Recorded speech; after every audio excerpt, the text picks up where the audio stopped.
Welcome to the Augmented Career, where your future meets AI right here. New tools, new skills, don't fear the change. Let's get to work. It's a brand new day. Welcome to the Deep Dive. We take your sources, break them down, and give you the knowledge you need nice and fast. So our deep dive today is really getting into the fear around artificial intelligence, what's actually behind it. The sources we looked at are pretty clear. It's not usually the tech itself we fear, is it? It's more. It's the fear of becoming irrelevant because of the tech. And if you felt that sort of anxiety watching new AI tools pop up constantly, well, that's completely normal, a very human thing. But we want to try and reframe that anxiety today, see it less as a problem and more like a signal, something telling you it's time to act, moving from just being scared to becoming fluent in what some are calling the augmented era, where human insight guides machine power. Yeah, and what's really striking is this isn't new. I mean, the pattern is classic. Every big tech shift kicked off with this kind of fear. Think about the typewriter. Professional scribes were panicked. Or spreadsheets. Accountants thought their jobs were done for. But history shows adaptation led to amplification, right? Not replacement. Those jobs changed. They didn't vanish.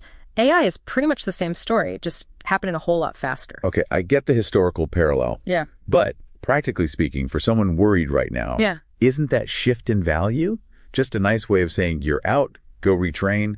What's the real difference? That's the key, isn't it? The value doesn't evaporate. It shifts. It moves from doing the, let's say, the repetitive stuff to directing more complex system. Yeah. So your role changes. You go from being maybe a performer of tasks to an orchestrator of tools. An orchestrator, okay. And that shift tends to happen in, well, maybe 3 stages we see people go through. First up is usually resistance. Yeah. Dismissing the tech, focusing on the mistakes it makes, like hallucinations. Right, AI making stuff up confidently. Exactly. Or just saying, oh, this isn't for me. It's understandable. It's self-preservation kicking in. Okay, stage 1. Resistance. What comes next? Stage 2 is experimentation. This is crucial. It's when you actually try it.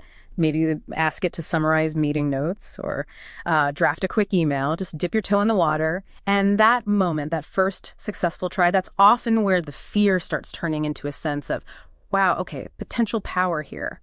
That shift really is the turning point, isn't it? Yeah. From fear to actually using it. So the final stage then, orchestration. How does that look day to day? It's got to be more than just drafting an email. Oh, absolutely. Orchestration is about designing workflows. It's about using these tools together to really multiply what you can do. So maybe you don't just use one AI. You might say, feed a client call transcript into tool A to pull out key decisions. Okay. Then you feed those decisions into tool B to outline a report structure. And then maybe you use tool C to grab financial data and plug it into that report automatically. You become the architect of that whole system. Right. You're directing the flow, increasing your own output dramatically. Precisely. Which leads us right to the mindset shift, the reframe. Instead of thinking, what if AI replaces me? Start asking, okay, what if AI becomes my edge, my advantage? That flips it completely. Defensive to strategic. Okay, I like that.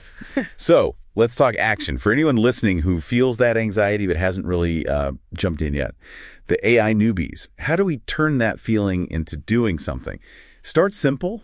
Easiest way is probably just create a free account somewhere. ChatGPT, Gemini, Claude, one of those general tools. Definitely, but don't just ask it something basic, like write an email.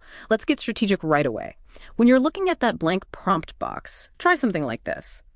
Ask it to draft, say, 3 different versions of an email about a mandatory seminar, but make each version for a different audience. Maybe one for partners who are risk-averse, one for managers who are middle of the road, and one for junior staff who are more innovative. So you're making it think about nuance, about strategy, not just words. Exactly. Or try asking for a job description, say for a junior account executive. But tell it the tone needs to be really motivational, and it has to weave in specific product names like product X, Y, and Z, but without sounding clunky or full of jargon. Okay, these are much smarter starting points. They test its reasoning. Right. And then the crucial last step. Look at what it gives you. Was it faster? Clearer, easier than doing it yourself. And if it's not quite right, don't just ditch it. Tell it what to change, make it more concise, or use simpler language here. That back and forth, that's the learning process. It is. That simple act of using it and refining it helps your brain, your nervous system even, start to understand this is a tool to help me, not replace me. So wrapping this up, what's the big picture for listeners, that anxiety you might feel? It means you care. It means your work, your future, it matters to you. that's actually a good thing. The people who really thrive are the ones who feel that anxiety, acknowledge it, but then channel it into action, into experimenting and learning. They become the orchestrators because they understand both sides, the human goals and the system's capabilities. So channel that care. Turn it into learning starting today. Yeah. And remember, every single orchestrator out there started with that same moment of fear, that same uncertainty. Now go direct your future. That's it for today's episode. If you liked what you heard, make sure you follow us wherever you listen to podcasts so you never miss the next one. And if you want free tools, tutorials, and extra articles to help you level up your work, head over to the Augmented Career home on Substack, augmentedcareer.substack.com. You'll find everything there and more.